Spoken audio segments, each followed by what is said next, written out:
झूलेलाल के पूजन कान पिया ॿियनि धर्मनि में पिया वञनि। अॼुकल्ह कंहिंखे बि ॾिसो नंढा ॿार छा पंहिंजे बुज़ुर्ग पीढ़ी थी वञे त उन्हनि खे तव्हां छा मैसेज ॾींदव? जीअं पंहिंजे भॻवान श्री झूलेलाल जो अवतरण दिवस ईंदो आहे या चेटीचंड जो पर्व, मतिलबु चेटीचंड जो पर्व न, उन ॾींहुं पूरे देश में छुट्टी रहणी खपे त जल्दी पंहिंजो सिंधी चैनल चालू थी पाईंदो नेशनल। ॾिसो हाणे जे समाज में पैदा थिया आहियूं उहा त चिंता रहंदी आहे। पाकिस्तान में बि जेके सिंधी असांजा नेता आहिनि उन्हनि चयो असां कॾहिं पाकिस्तान में सिंध आहे पर सिंधी कॾहिं शपथ थी न आहे त उर्दू या अंग्रेजी में थींदी आहे।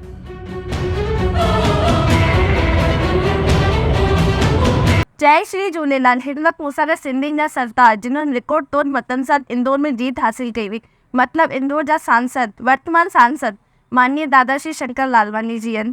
दादा जय श्री झूलेलाल। दादा सभिनि खां पहिरीं मां तव्हांखां इहो पुछणु चाहींदसि कि तव्हांखे ॾाढनि माण्हू तव्हां सिंधी समाज लाइ ॾाढो कुझु कमु कंदा आहियो और मां हिते कल्ह राति इंदौर में बि आहियां, हुननि बि मूंखे चयो कि दादा असांजो ॾाढो ध्यानु रखंदा आहिनि, हुन जे बारे में तव्हांजो छा वीचार आहे? ॾिसो हाणे जे समाज में पैदा थिया आहियूं उहा त चिंता रहंदी आहे, पर हाणे मां इंदौर जो सांसद आहे त सभु मिली करे असां जेके बि समाज वारा आहिनि सभु मिली करे असां इंदौर जे वाधारे लाइ, हिन मुल्क जे वाधारे लाइ कमु कंदा आहियूं।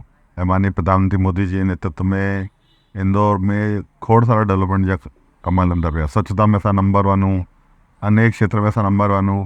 इहो तॾहिं संभव आहे कि सभु असां हिते मिली करे कमु कंदा आहियूं। जी दादा, तव्हां लोकसभा सदन में शपथ ग्रहण कई हुई, हिते सिंधी भाषा में कई हुई, पंहिंजे सिंधी समाज लाइ गर्व जी ॻाल्हि आहे, त हिन तव्हांजो छा मोटिव हो? नंढे हूंदे खां ॿुधासीं सिंधी ॻाल्हायो, असां वॾा चवंदा हुआ घर में ॿारनि खे सिंधी ॻाल्हायो सिंधी ॻाल्हायो। ऐं हुते जॾहिं मां लोकसभा में पहिरियों दफ़ो सांसद ठहियो हुउमि, मां ॾिठो कि सभु सांसद पंहिंजी पंहिंजी मातृभाषा में वठनि पिया शपथ, त मूंखे लॻो कि मूंखे बि पंहिंजी भाषा में वठणी खपे, त हिन लाइ मां वरी पंहिंजी भाषा में शपथ वठी। ऐं इहा फ़ख्र जी ॻाल्हि आहे कि पूरी दुनिया में हिन जी चर्चा थी, ख़ासि करे पाकिस्तान में बि जेके सिंधी असांजा नेता आहिनि उन्हनि चयो असां कॾहिं पाकिस्तान में सिंध आहे पर सिंधी कॾहिं शपथ थी न आहे त उर्दू या अंग्रेजी में थींदी आहे। पर हिंदुस्तान आहे, हिन में असांजी भाषा जो महत्व आहे, त लोकसभा में मौक़ो मिलियो त ॻाल्हाए सघो। जी, लोकसभा सदन में तव्हांजो नंढो सो क्लिप आयो कि सिंधी चैनल चालू करण जो, त जल्दी पंहिंजो सिंधी चैनल चालू थी पाईंदो नेशनल? सॼे मुल्क में घुमूं था पिया त कुझु ॻाल्हियूं अचनि थी ध्यान में, ऐं हुन में इहो आहे कि सिंधी चैनल जहिड़ो खपे, असां कोशिशि कयूं। जी, अॼु जी नई जनरेशन पंहिंजे अलॻि अलॻि धर्मनि में बटिजी वई आहे। मूं ॾाढी सारी वीडियो बि ॾिठियूं आहिनि सोशल मीडिया ते हिननि ते, अलॻि अलॻि धर्मनि में बटिजी, हुननि खे तव्हां छा मैसेज ॾियणु चाहींदा, हुननि जे बारे में तव्हांजो छा वीचार? ॾिसो असां सिंधी हिंदू धर्म जा वारिस आहियूं ऐं असां सनातन धर्म जा आहियूं। ऐं असांजी जेकी असां पाकिस्तान करे छॾिया हुआसीं कि असां धर्म जे ख़ातिर, त मां सभिनी निवाणी वेनिती कंदुमि कि असांजा वॾा इन करे हुते पाकिस्तान छॾे हिते आया कि धर्म जी रक्षा थिए, हिन लाइ असां सभिनी मिली करे कमु कंदो।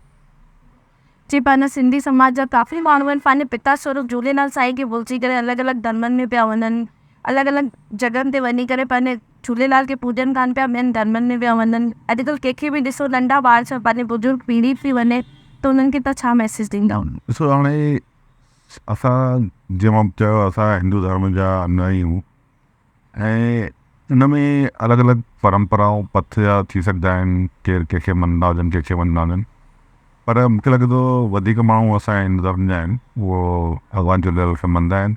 चालीहो साहिबु थींदो आहे, भॻवान झूलेलाल जनम ॾींहुं थींदो आहे, चेटीचंड जो उत्सव मल्हाईंदा आहियूं, त इहे उत्सव थींदा आहिनि। जे तव्हां इंदौर जो नेतृत्व कंदा आहियो त उहे पंहिंजे सिंधी समाज जे मुखियुनि खे कीअं हिसाब सां इन्हनि जो नेतृत्व करिणो खपे कि ताकि पंहिंजो समाज अॻियां वधी सघे? समाज में मूंखे लॻे थो समाज में जेके कम आहिनि उहे सभु मिली करे करणा खपनि ऐं अलॻि अलॻि असांजे जेके पंचायतियूं आहिनि उहे सुठा कमु करनि थियूं पयूं, ॿारनि जे वाधारे शिक्षा लाइ, एजुकेशन स्वास्थ्य लाइ अलॻि अलॻि कम थियनि बि था, त इहो सभु मिली करे सघनि। हाँ, जीअं पंहिंजे भॻवान श्री झूलेलाल जो अवतरण दिवस ईंदो आहे या चेटीचंड जो पर्व, मतिलबु चेटीचंड जो पर्व न, उन ॾींहुं पूरे देश में छुट्टी रहणी खपे, इहे काफ़ी माण्हू मूंखे मैसेज आहिनि। ॾिसो हाणे इहा ॻाल्हि आहे, इहा मांग थी बि आहे, पर हाणे असां ॾिसंदासीं अचण वारे समय में छा थो थिए पियो, कीअं थो थिए पियो, हुन में असां कोशिशि कंदासीं। जी, असांजे माननीय प्रधानमंत्री नरेंद्र मोदी जी बि चयो सबका साथ सबका विकास, हुन में तव्हां छा चवणु चाहींदव कि कीअं असांजी जनता हिन मुल्क खे अॻियां वधाइणो आहे, हाणे वधे थो पियो, हिन मुल्क खे तॾहिं असां अॻियां वधाए सघूं, सभु मिली करे कमु कयूं। ऐं हाणे त असांजो मुल्क ॾाढो अॻियां आहे ऐं मूंखे लॻे थो असां सिंधी समाज खे मुल्क खे वधाइण लाइ सभु मिली करे कमु करिणो पियो। जय झूलेलाल। जय झूलेलाल।